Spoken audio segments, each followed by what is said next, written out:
Welcome back to the Coding Fanatic YouTube channel. I'm your host Richard, and here at Coding Fanatic, I teach new Android developers how to grow quickly. If that sounds like content that you are interested in, join the mailing list at codingfanatic.com. Playing with Kotlin is a series where I go over some of the things that I've picked up while I learn Kotlin for Android development.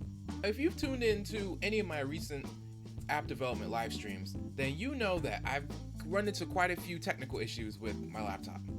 Well, I've since updated to a brand new machine, so good for me.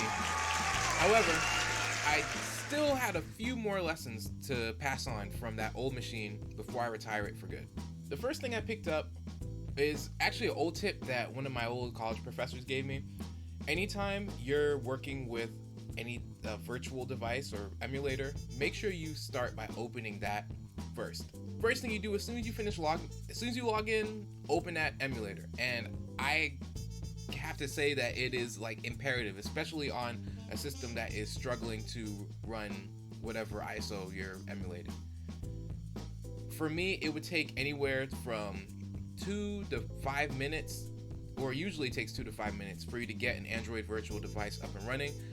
For me, it was like upwards of 10 minutes, and that was when it decided to work. So, and on top of the issues of it not always running, when it did finally start running, it would take forever to even get anything started. So I'm sitting there watching the little boot logo show up, and I mean, it just, oh gosh, it took so long. And it would kind of dampen the coding experience, because if I wanted to test something real quick and just start the emulator, I'd have to wait for so long just to get the emulator running, then actually start emulating the application, wait for it to build the APK and deploy it. And I mean, it just took way too much time, way more time than it needed to.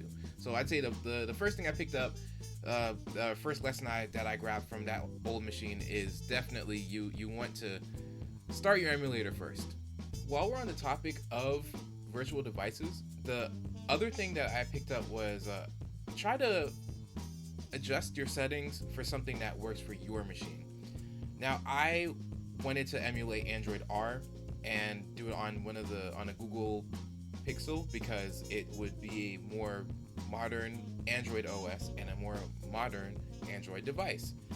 So I figured if I can emulate my app on that, I would have a more accurate representation of how it would run on any other device. The problem was my computer just did not have the firepower I needed. It didn't have the hardware to emulate this OS or even this device itself. It's too much. The system requirements are way too high for it. So even though I was able to successfully download, install, and set up this AVD, it didn't work. So I ended up having to downgrade to a Google Nexus 5 and run an old version of Android KitKat, so like 4.4, something like that. It was a huge blow to the ego, because I really wanted to see what my app would work, how it would work on a real phone, or at least the really good one. But my computer was not a very good one. So yeah, if you're running into any issues with emulating an Android image, you probably want to downgrade to an older device and an older version of the Android OS. I mean, it sucks, but hey, you do what you can with what you got. Another thing to be mindful of is importing drawables and images into your projects. I've talked about this a bit before, but whenever you import an image, you want to make sure that it's in the local directory of your project. Now, in Flutter, there's an assets folder that's built with new projects, but typical regular Android projects don't include this. You can just put it in the root or create a folder for it yourself, call it assets, images, whatever you want. Either way, make sure that if you're going to work with new images, you import them into the root of your project or somewhere within the project directory. I can't tell you how frustrated I was when I first learned about drawables, and I imported images into my project, and even though the files were the drawables were in the project, the images would not render in the emulator, and they wouldn't render when in the design view of Android Studio either.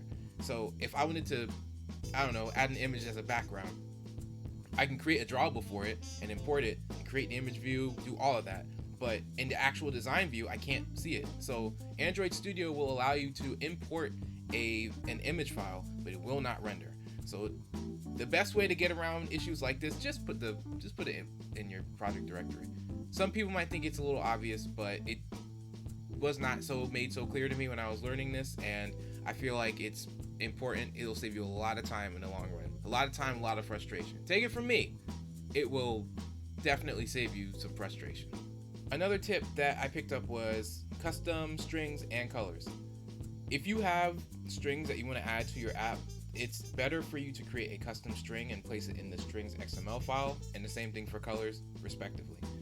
You never know if you need to translate your strings to another language or update it. And if you're using, especially if you're using them in multiple places across the app, you want to make sure that they're easier to get to. So rather than hard coding a series of strings, you can save time and energy by creating a custom string in your strings XML file in the resource folder.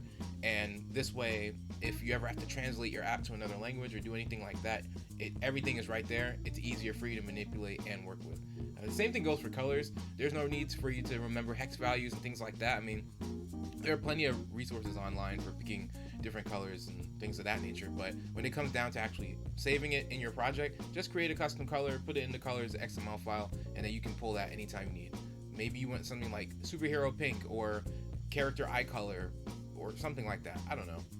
Anyway, the point is, custom strings, custom colors, make them yourself and store them in these XML files. It'll make them easier for you to pull whenever you need them. Now you can see these custom strings and colors at work in like the YouTube app or the Trello app for mobile, for Android. If you go on YouTube, type in a person's name or a creator's name, when you go to their channel, the custom color that they have for their channel, the title, the app bar of the YouTube app changes to that color based on whoever's channel you're viewing. Also, the name of the channel appears in the app bar as well. The same thing goes for Trello. If you go onto a board and you create a new ticket or you rename a board, when you have a ticket open, you can see the title of the ticket. As you scroll down, the title then becomes they add the title of the ticket to the app bar. This way, the name of the ticket is always in view, whether you scroll down or not. And if you change the name of a board while you're viewing it in Trello, the name of that board then will update, and then you'll see that as in the app bar instead. So again, instead of having a hard-coded string for the name of each board, it just pulls information from the back end, and when you update that string on the back end, then you see the new title of the board in the app bar instead. So again, making these custom values yourself and storing them, it just makes it easier for you to manipulate things and work with everything. It's like you're putting a body there that watches for changes, and if anything updates, then the body updates. Pretty simple. The last suggestion I have is based on finding images for your websites or for your apps, or both, apps and websites. Hitting up websites like nappy.co and pixabay.com. Those are both some really great places to find royalty-free images, so stuff you don't have to pay for. And if you want to use it as like a background or something like that, I mean, I use it in my articles and posts all the time. If you've been following for a long time, you want to know, where does Richard get these snazzy, upscale, professional, fancy-looking images from? Nappy.co and pixabay.com. I'll include both links down in the description below. I should be good to move forward with the app from here. I'll probably just start adding in those, pick some of the images, one or two, and add those as the background for the app and continue styling everything the way I wanted to. So yeah, this is part of the game with software development, man. I mean, you're not always gonna be at some big fancy company with thousands of dollars to spend on hardware and software. Sometimes you're gonna have to get on your own computer and get shit going on your own. You know, it is what it is. Or get a brand new computer, right? But either way, if you want to learn this stuff, if you really, really want to get the practice, there's only one way to do it. You have to get your own machine. You've got to get your own stuff, got to get yourself set up and do what you need to do. You know, some years ago, an old friend of mine from high school, shout out to Tomas if you're watching this. I ran into him on his way home from work one day, and we were just talking about, you know, random stuff we've been up to. And he said that he was working at a restaurant, but on the side he was learning Android development. So he was teaching himself, how to do it and how to build apps and things like that, because he figured, hey, I don't know, maybe I could get a job doing this or make a new idea, something like that, But he took his money and invested in a new laptop, and then bought the stuff that he needed to just, I guess, whatever other stuff he needed in general, he got. But he saved his bread, he got the machine, he downloaded the software, he bought the books, and he taught himself how to do it. And that's the real essence of software development. That's what this is really all about, is learning how to learn, what the best way to learn for you, learning what works best for you, and then doing it.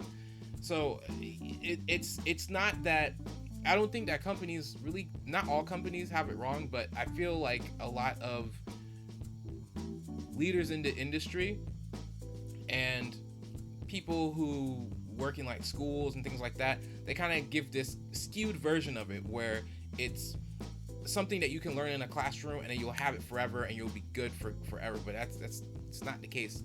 Technology changes all the time. In fact, that's why and also when you think about it, like, one of the requirements for a lot of, or at least from my experience, from my mentor, Dr. Boyce, she and other professors I've had, one of the requirements was a subscription to like a newsletter or a tech magazine or something of that nature, so that you're staying up to date with the changes in technology. So if you have to keep learning it anyway, you have to keep bringing in new information anyway, then why not get a head start on it? If you really want to learn Android development, don't wait for your professor, don't wait for your job, don't wait for your coworker or your boss or whoever to put you on.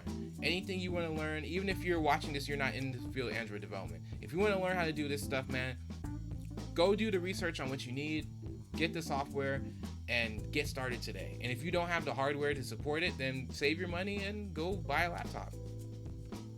Simple as that. Get something good that's gonna last you. It's the same way that we all had aspirations of getting our own cars and driving around when we were flipping burgers at McDonald's or pushing shopping carts or doing whatever it is that we did, right? And it's the same thing. You saved our money and we got what we wanted. So, hey, the same thing still applies. If you're not in this industry you want to get in, you're not too late. You'll always have room to get in here. Just figure out what you need to get. Do your homework and then go get it and get started today. Thank you all again for tuning in. As you know, you can follow me on the social media links down below. I'll just keep working on this app. I'll update you guys as I go along, and I think I'm gonna get back to the Road to Pro series pretty soon. I'm your host, Richard, signing out, and I'll see y'all on the next one. Peace.